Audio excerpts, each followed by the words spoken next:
Olá, estamos iniciando a nossa aula 110, capítulo 19 do nosso Evangelho segundo o Espiritismo, a fé transporta montanhas.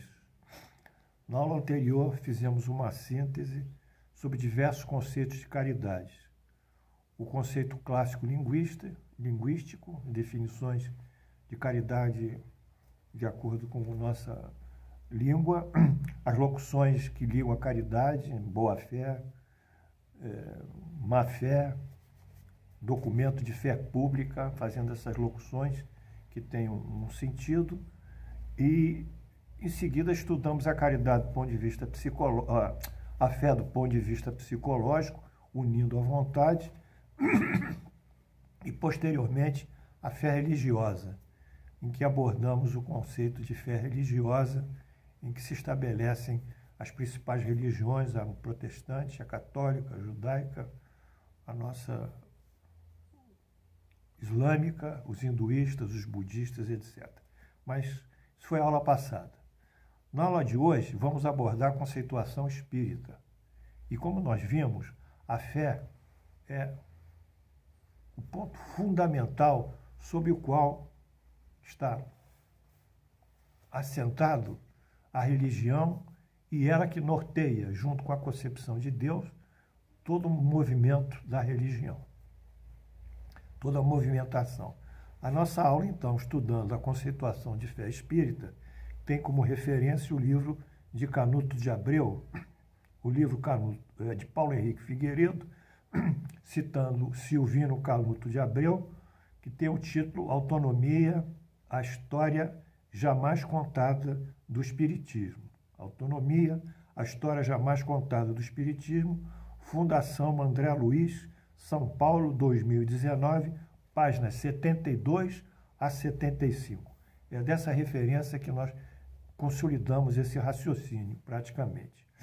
Primeiro, o artigo que nós estamos dando, o Espiritismo e as religiões. O Espiritismo e as religiões. Toda religião, e por decorrência chegaremos à fé. Todas as religiões estão estabelecidas sobre seus dogmas, pontos doutrinários e artigos de fé. Nós vimos isso na aula passada. Portanto, os pontos doutrinários, artigos de fé, rigidamente formados, vão consolidar o dogma, que é uma verdade irrefutável, uma verdade eterna, uma verdade inquestionável, uma verdade que não supõe nenhuma crítica, ela é dada como uma verdade única, por isso é chamado do dogma. Só que essa verdade é criada pelos homens e não por Deus. Deus criou as leis divinas, essas que são imutáveis e eternas. As verdades dogmáticas, as verdades ditas dogmáticas, são criações do homem, portanto, não têm a conotação de uma verdade absoluta como a verdade divina. Bem, e elas servem para estruturar, argamassar os artigos de fé e os pontos doutrinários daquela religião, seja no judaísmo, catolicismo e tantas outras. Segundo, a fé de cada religião se assenta, pois, na perfeita e plena crença desses conceitos e princípios. Terceiro, ou seja, mais uma vez, nos dogmas e nos artigos de fé. Quarto, como cada religião, em separadamente, tem os seus dogmas e seus artigos de fé, a fé e a crença mudam, variam de uma religião para outra. Quer dizer, então, nós temos uma fé, uma crença da religião dos aborígenes, ainda primitivos, como eles veem Deus, qual é a fé deles. Da religião hinduísta é uma outra fé, uma outra concepção. Da religião católica é outra, etc. E assim vão variando os conceitos principais de cada religião. Mas todas elas têm um caráter monoteísta, né? As mais avançadas. Quinto, Deus é o eixo fundamental em torno do qual giram todos os elementos da religião. Quer dizer, a concepção de Deus é que vai dar a qualidade daquela religião. A gente pode fazer uma ilustração aqui didática dizendo o seguinte: vamos simular Deus como o Sol e os planetas e os corpos celestes que orbitam em torno do Sol são os pontos doutrinários e os artigos de fé. Então, o Sol orbita em torno da concepção de Deus todas as outras os elementos religiosos. 6. Essa concepção de Deus como eixo ou ponto central é que irá formar religião e, por consequência, a fé. Então, a concepção de Deus norteia a fundamentação da fé, e a fé tem por base, além dessa concepção de Deus, as questões dogmáticas que ela propõe. 8. Isso foi 7. 8. Por exemplo, o Deus. Nas civilizações primitivas, o Deus é concebido como um ser punitivo, ameaçador. Ele acreditam-se, os seus seguidores, que ele exige sacrifícios e holocaustos para, até de pessoas humanas, para atenuar a sua agressividade, a sua punibilidade. Então, esse Deus tão primitivo, tão exigente e tão ameaçador, ele é próprio das civilizações pré-colombianas, por exemplo, são aquelas que precederam a vinda de Colombo para a América. A concepção de Deus dos judeus é um Deus que pune, mas que também dá as suas graças. Mas é um Deus ainda muito firme, porque naquela época o povo judeu era mais umas tribos muito primitivas também. Basta dizer que o monoteísmo cresceu lá, nasceu lá. Então, ali que são os primeiros passos monoteístas. Isso reflete exatamente a cultura espiritual deles, que ainda naquela época nem eram judeus, era o povo hebreu. Eles realmente tinham que ter uma força sobre eles, uma força até física, muitas vezes, para podê-los dirigi-los e comandá-los.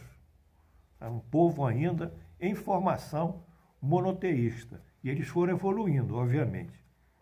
Então, esse Deus que é típico dos hebreus, ele é um Deus firme, porque entre os 10 mandamentos diz, só a palavra não acontece, não terá outros deuses, não confeccionará imagens, não evocarás o nome do Senhor em vão, não matarás, não cometerás adultério, não roubarás, não darás falso testemunho, não desejarás a mulher do próximo e não cobiçar a mulher do próximo. Portanto, é todo não, é impositivo, para poder realmente se acertar dentro daquele povo. Não há como criticar isso, porque são contextos culturais diferentes, são juízos de valores diferentes, que se assentam nas tradições, na religião e na cultura desse povo, na parte social. Então não adianta fazer comparações com hoje e mais tarde com Jesus. É uma outra época, como os anos medievais, as leis medievais, são uma outra época das leis do século XXI. Não faça essas comparações, que a antropologia não aceita isso. Cada um estudado dentro da sua especificidade, da sua época, do seu momento histórico. Bem, a religião católica, ela agora sim evolui, porque entre judeus estão no ano 5.700 e nós estamos no ano 2000 e poucos, às vezes há uns 700, uma diferença minimamente de 2.000 anos. Quer dizer, já se passaram 2.000 anos. Então, 2.000 anos, muitas encarnações e desencarnações e muito processo evolutivo. Então, os católicos, Jesus propõe entre os católicos o perdão e a indulgência. Portanto, é um Deus do amor. Bem, visto isso, 9. No Espiritismo, o que o Espiritismo tem? Ele não tem dogmas, ele não tem artigos de fé, ele não tem sacramentos, ele não tem cultos, ele não tem rituais, ele nem adora bustos, imagens e figuras. Nada disso tem. Ou seja, se pudéssemos ilustrar um pouco de uma forma romântica, diríamos que o Espiritismo,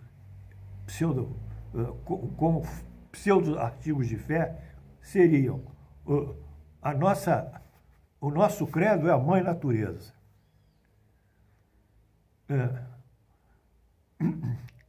o nosso sacramento é a liberdade.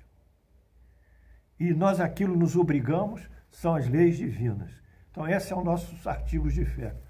São coisas da natureza. É uma posição natural da emergência religiosa. Por isso que nós dissemos que é uma religião natural. Em outras aulas nós falamos isso. Ela cresce sem intervenção humana, no sentido de criar alguma coisa que perpassa a religião, essa crença do homem e cria artificialmente um núcleo doutrinário que vai se estender mais tarde a uma hierarquia, a uma instituição, a um sistema artificial de penas e punições, castigos e beneficências e graças comuns a todas as religiões. Mas isso o Espiritismo absolutamente não defende e não existe no Espiritismo. Se vocês praticam isso e se dizem espíritas, nós diríamos aqui, sim, vocês têm direito a praticar o que quiserem. Cada um lá fora tem direito a ter a sua própria opinião. E o professor Kardec ainda vai mais fundo. Ele diz que cada um tem direito a ter a sua própria religião. Portanto, teoricamente, teríamos tantas religiões como tantas opiniões. Isso é tudo por nós, pelo Espiritismo, que é liberal e igualitário, tudo é respeitado. Mas isso não faz parte da doutrina espírita. É uma coisa de alguém, mas não é do Espiritismo. Muito bem.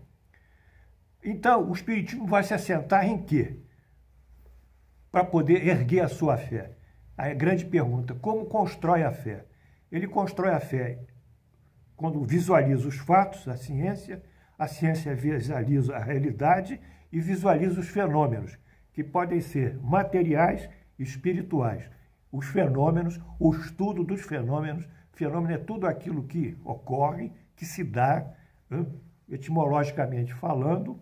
Ele estuda os fenômenos da matéria e do espírito. Muito bem, a ciência. Os fenômenos da matéria são âmbitos da ciência material.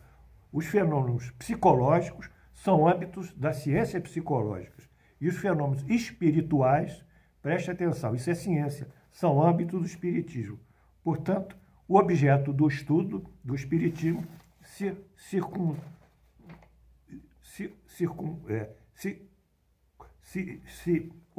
se ligará basicamente aos fenômenos espirituais.